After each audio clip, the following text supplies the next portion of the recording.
All right, ladies and gentlemen, I got your watch list coming into July 10th, 2019, and the main event is here. Jerome Powell controls the stock market. One, we are having the Fed minutes getting released tomorrow, but also it is the first of 2 days where they're going to be having the Congressional review of the Federal Reserve. So you're going to have people of Congress. Jay Powell is going to sit there and they're going to grill him and ask him all sorts of questions. Now, it is going to be different than the minutes are going to tell us one thing, and what comes up from those questions will tell us another thing. I'm not sure what time it is going to be at. We will find out there in the morning. We are going to be streaming live, so make sure you guys are there. But post it below if you guys are aware. But if anything, we will put it out on the alerts. We'll put it out there. We're going to be live 30 minutes before open, so make sure you're there. But I want to talk about a little bit what happened today and get into some of the stuff we need to be focusing on tomorrow and the plays and the options. And it's becoming a good time. We talked about this on the past watch list. It's like the Super Bowl, and you look at some of the moves even today. You know, when we actually even pull this out, the thing I was bothered by today, and it gave me enough to not be too angry about it, but 41 million in volume today. But the thing I really just it bothered me, it just tickled me a funny way. The volume was 40 million on the day before July 4th, and that was a half day. So to put it into context, even the days before that, we had another 40 million day, and even again, you're seeing it, and it's usually it's happening at critical points here that you're getting the low volume. And this is what we talked about with the headline risk, where anything could push it up. So if the right question is asked tomorrow, if the minutes say something, and that's going to be the thing you're going to have to differentiate tomorrow, what is said in the minutes and what is said during the congressional hearing. But the low volume means any direction could happen here. However, I did make a play here. I did grab some calls as a hedge there, and I want to talk about the market and underpricing and some of this gamma that has been discussed, or gamma risk, some would say, or overload, and we want to discuss that too. So if that doesn't make sense, do not worry. We're going to go over the plays, and I got a bunch, so stick around here. Please make sure you drop your like if you like this video, and it'll make sure that YouTube will show you our videos. But now, more importantly, my friends, you need to post your watch list below. Any of the stocks you're looking at, we want to source information. We're going to be going over these pre-market, youtube.com/the stock market. And you guys, just shout out to chat. I love you all. There's been some good plays, and a lot of people, it's great to see what people are focusing on. And even now, coming into the Fed tomorrow, it's not the real Fed. It says, oh, this is the Fed. No, tomorrow is going to be the congressional thing in the minutes, but the real main event is July 31st. So again, we are rounding a corner, and as we get into that is still earnings, and I encourage you all to be prepared for earnings. And that's why you'll see a lot of these, I'm playing small on a lot of plays. We're going nice and steady. I've already made a lot of plays last week that are getting me in the earnings. We made an earnings play on Disney yesterday. You got to have a strategy here, but again, it's better to be late than wrong, and we're going to see some of those. We even had some earnings today. So let's get into it. Let's start with the keys for tomorrow. Don't get pump faked. And now this is going to relate to a play or a few plays, but mainly today it's related to one stock. But this is what I was saying here with the volume. And when you see kind of what happened, we actually, even despite today, this has been the biggest losing streak in the last 4 months. However, it's been gap down, but the low volume, again, that's why it's very easy to bounce back up when you have that low volume. But don't get fooled. It's not only don't get pump faked on, buying into one of these moves, and even if the real move happens, don't get too hesitant. That's what is the difficulty. But honestly, we came to the conclusion today, until we see big price movements and large velocity happening, along with bigger, like substantially bigger than average volume, do not leave your feet. It's going to be a mix of boring and exciting at the same time. If you don't have the patience, that's why we got the stream alerts for you, or even if you're busy. But even at the same time, even if you are there, your job is to not, literally every shot, don't try to block it.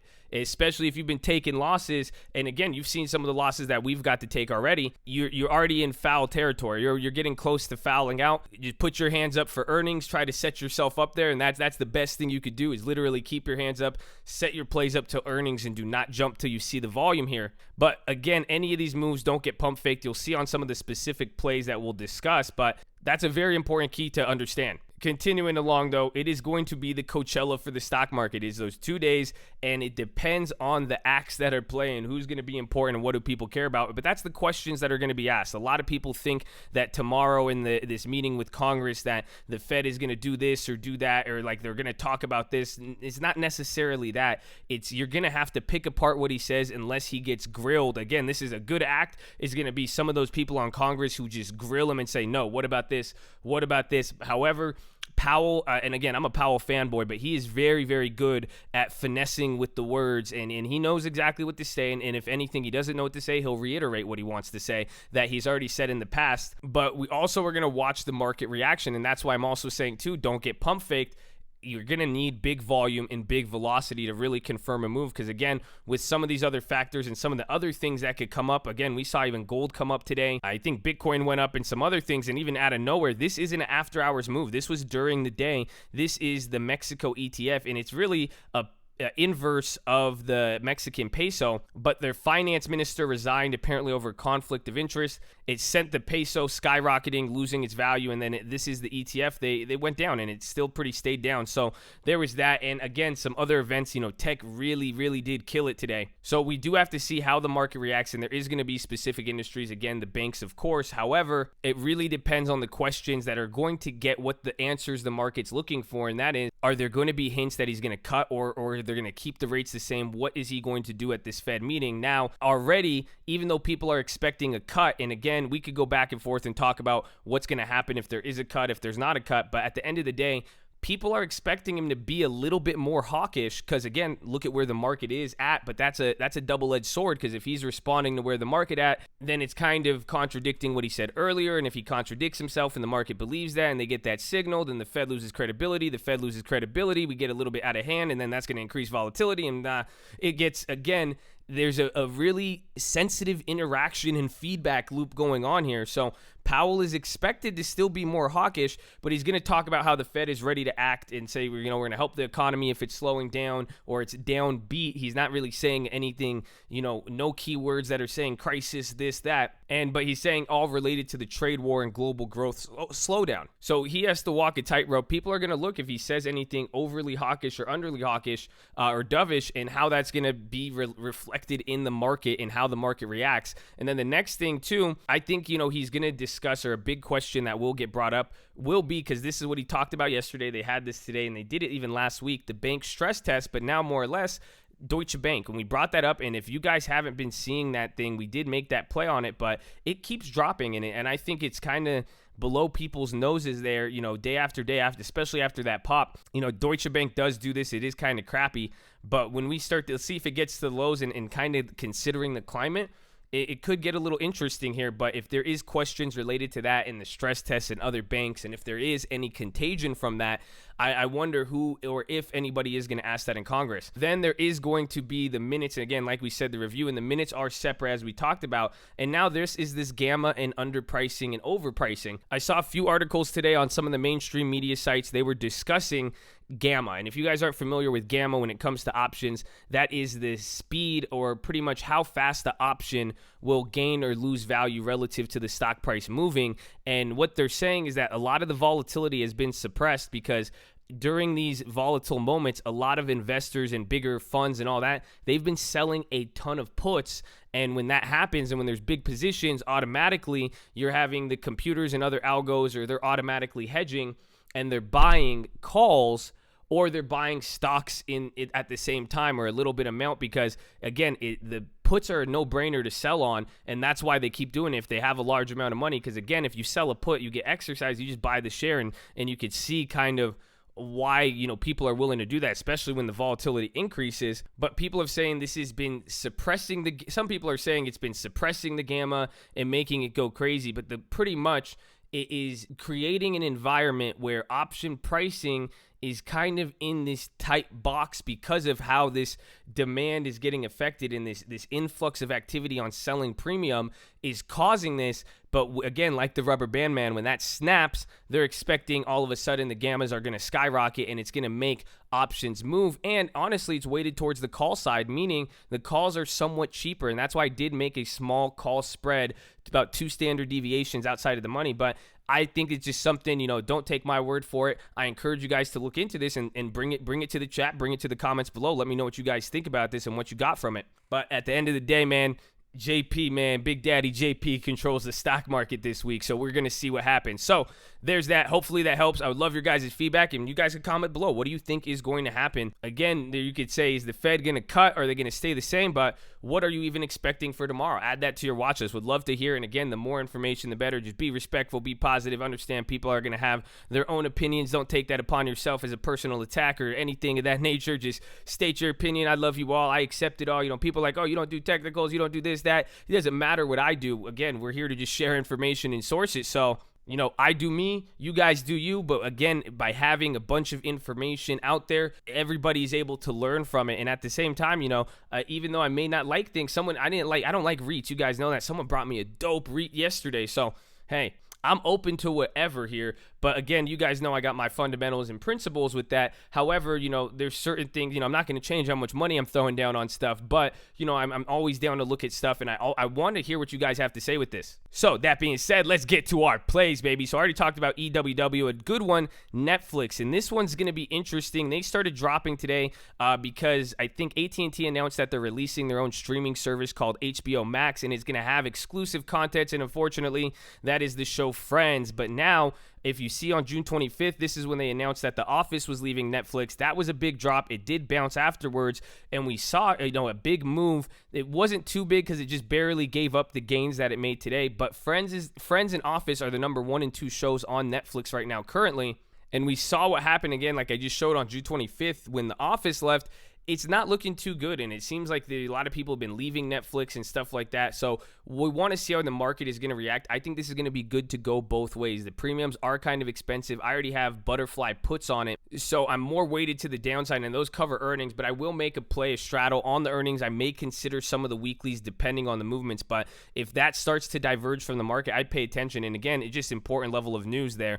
Next is Amazon, and now it's getting to that crucial level at 2,000. That's when you get to the $1 trillion mark. If the market is gassing tomorrow, it's going to be good. I'm getting killed on some of these plays. But again, I said I might just have to consider calls. My 2 options, I'm selling premium. Last time I went after the calls when I panicked. That's what led to the bigger problem. However, if it does start to go a little bit crazy here and get cheap, I may want to. I'm still deciding on what I want to do, but I am kind of leaning towards just let it sit and keep rolling over and play the time and not make the same mistake I made last time. However, if we do see, again, activity coming into here with the volume and that $2,000 level, the $1 trillion mark too, it could be good. And again, it's been a leader, but I said I want to wait till tomorrow because the last 2 days shot the IV up. So I wouldn't, I want to wait or see.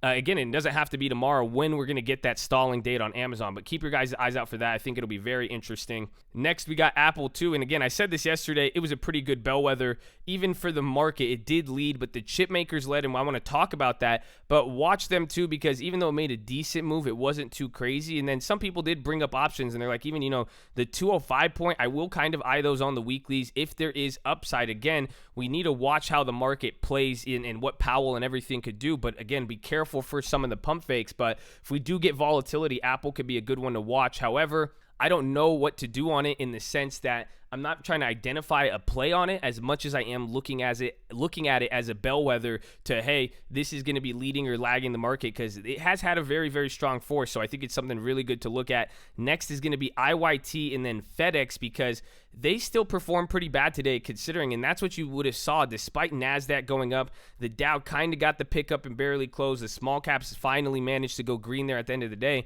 But for the most part, there's still things that are down. And this is what I'm saying. And again, when oil makes moves and some of these bigger industries, you're going to see the market get held up. And now transports is going down. And if this really does keep diverging, this doesn't, I mean, watch it day by day, because again, day by day could start making big moves ahead of the market. But this is going to be both watch day by day in a swing trade. But if IYT keeps coming down, it could tell us about the broader market. But until then, it will be its play in and of itself. And I like those FedExes and UPSs, so watch those. Next, Deutsche Bank, as we already brought up, but also Square. This is totally left field comparatively, but not really. It's financial, but they killed it. They got upgraded today. The options went 500-600%. We had them in the morning. I passed up on them. I was like, nah, I don't think it could go to 78 when it was at 74, but it did it. So even, our great mod Ray Dalio, he said, be careful with this holding into earnings because it has had run-ups into earnings and then proceeded to drop 5-6% afterwards. But this could be a good play leading up into that. And if it does continue tomorrow,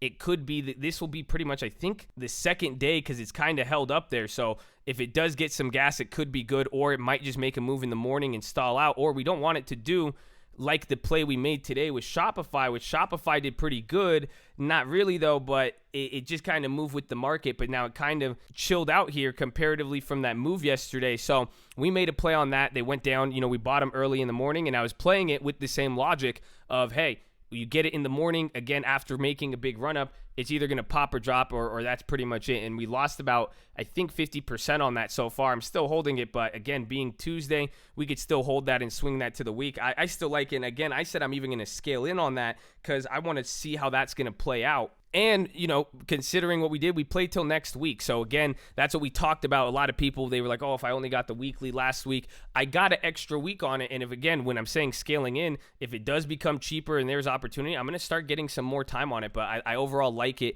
and its interaction with the market, and pay attention to how things are rotating with it. Next is Helios. This was an earnings play, and I was wrong as hell on it, but this is what I put out in the stream alert. This is what I told you guys. I did the analysis on stream. When we looked at the option chain, it was pricing in a $5 move to the call side and a $2 move to the put side. So what I was able to determine was that the market was expecting more of a move to the upside than the downside. So I figured, hey, that's what the market thinks. I think the market is wrong, and I was right, but on the wrong side. It did better than expected, so you could even say the puts being underpriced or being, pricing in something small could have been hinting at that. Or again, you could have just said they were expecting it to go up, but not as much. Or it could even come down and rebound. But this could be a good one to look at tomorrow and watch some other retailers and how they're going to play out. But the reason I took the play, I aimed small on it. I got $40. I got till August. But the key was, only reason I took the play, it was pricing in a $2 movement while pricing in 5 on the upside. And I figured, hey, coming into this quarter where we're at, the nature of the company and the fact the market is pricing in such a small move and double on the upside, it seemed like a better play to just go with the put side, because that is where I thought the market could have been wrong, and because it only priced in such a small move to the downside. If it did go down, those puts would have had a better value. You could even think the big short, those guys who make the strategy, they're betting on the stuff the market's not expecting, and pretty much the market was expecting it, if it was going to go down a little. If it was going to go up, it was going to go up a decent amount, and I bet on the probability that was more not in favor, you could say very contrarian, and we bet a small amount, $40. Good thing, I guess we still have time, so you never know. We'll see how it plays out, but that is going to be a good one, and it could cause other sympathy plays with that. Lastly, we got UNH. We got the 250s. Remember, I wanted the 252s. They came down to about 37 cents. Not the 252s. Well, the 252s, remember, they were at that $60. We wanted them at 40 yesterday, and I said, oh, wait, they dropped here to 16 cents. They went down to 11 cents. Now they're back at 20, but this is where you got to realize the strategy here. Just because these got cheaper and these were the ones we wanted yesterday, think about what I wanted to do. I wanted to spend $40 yesterday, but it's a weekly contract. Just because these went down cheaper doesn't mean I'm going to buy 4 of them now, because that's a lower quality play. Sure, you might make a lot if it does go up, but the point here, you need to expire in the money come in the next few days. So I went for the 250s. It dropped. These were at $1.30. They opened up, dropped down to 39 cents, and we bought them right there. Lucky 37 cents. Yeah, that was us right there. 37, then it came down to 30, and then it started to creep back up, gapped up off there, didn't drop below 42, and it closed up. It did very, very good on it. But again, the whole point is getting closer to the money. But I still like that contract, and I thought the contract would have died a lot more. The fact that it held up, I think that's a good sign, and that could show something. But again, watch how that moves with the market, and the fact that it still closed down 1% today, that could be very, very good, especially if the market comes down. It could go up, or as we saw at the end of close, the market rips, it might eventually just come up with it. Next is AMD. This is one of the most active stocks on the market today, and I would keep an eye out for it.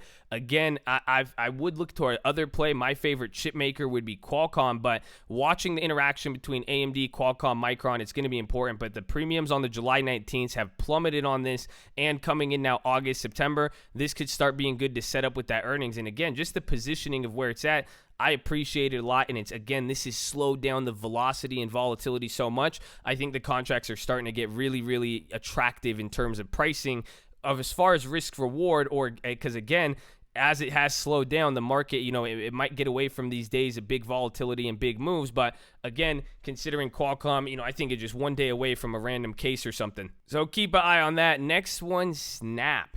I like this one a lot. We've talked about this even as the long term. I have those October calls that I bought months ago, and those are still up, so the premium's high. But even then, we saw Facebook and some of these other stocks, these social media stocks like Twitter and Snapchat, I think they're in their own little category. They've been doing pretty good, and I think coming into earnings, and even based on their last earnings in this move, it's looking pretty good. And again, we've talked about this, again, like I said, as a long-term hold, but I think it's interesting. I want to keep an eye on that too, and I think activity could pick up. And then there's going to be Revolve. This is an IPO, and why I'm bringing up Revolve, because I want to bring up Beyond as well. Beyond, they kind of look like they're turning, and now even check out Uber too. Some of these IPOs, if they start getting rotations into these IPOs and we start to see one usually go crazy, you're going to kind of notice a pattern as investors and even the algos start to draw towards those types of assets. So those are your plays. Let us now get into the options. We already talked about the UNH, but I do want to talk about the ones from yesterday: Home Depot, McDonald's, and then another one today, kind of because it made a weird move, Starbucks. But I'm still waiting on these. I want these contracts right here. I want these 212s. If it does get really, really bullish and there is a possibility for 215s, I could consider these at 20 cents. I will want to see how they move in the morning. I'm going to be keeping these. These are one of those plays I will probably grab in that first 10, 20, 30 minutes. Again, if there's nothing else that catches my eye, and if it makes sense with what we got. But I also want those 212s here. I want these at about 40 cents, 30 or 40 cents, if not cheaper. And again, tomorrow's a Wednesday, so these prices, get ready as hump day happens. If there is a big move, you have to realize the less amount of time, so even if we wanted, especially I think a good example is the next one, McDonald's, because what I'm trying to say here is that, I want these at 30 cents, but if these come to 30 cents on Friday, that's a completely different thing than 30 cents on Monday or Tuesday, even tomorrow. So you have to watch out with that. But again, the idea here is push it to the wall and get them close to the money. But I still like those McDonald's. The fact it's still holding up around these levels is great. But if it does fall below 210, it could open up an opportunity for the put side, and we're seeing both sides now are getting cheaper. And when I look at it, think about it now, and this is felt within the market. I'm $1.81 from the money here, and then they're 30 cents, which, it's pretty far. And I'm like 70 cents from the money here. This is 78 cents. This is 30 cents, but this is around the price I want. And the fact is, it's one strike away from the money, and it's pretty there. So again, the puts can catch my eye depending on what happens with the market tomorrow as well. And lastly, we saw this one make a pretty weird move today. Starbucks, again, towards the end of the day, just kind of looked a lot weaker, dropped, and compared to some of the values, it just didn't perform as good. So watch that. Again, same situation. The puts and calls are down. I would look towards the put side if again, people are saying the digestion from the cop news and stuff like that. If that is the case and it does get bad, or there's any PR, some people even said maybe it's the police pensions selling out. Again, we could speculate on all sorts of stuff. However, if it does get bad and the velocity and volume confirm it, look to the put side. However, if it does start acting like a value stock, this was a quick dip and it starts to run up with everything, watch McDonald's and Home Depot at the same time, the calls could be very, very attractive, especially after that move on the downside today. So that's it, everybody. Make sure you drop your thumbs up, get your watch list posted, and I better see you in the morning tomorrow. Let's go!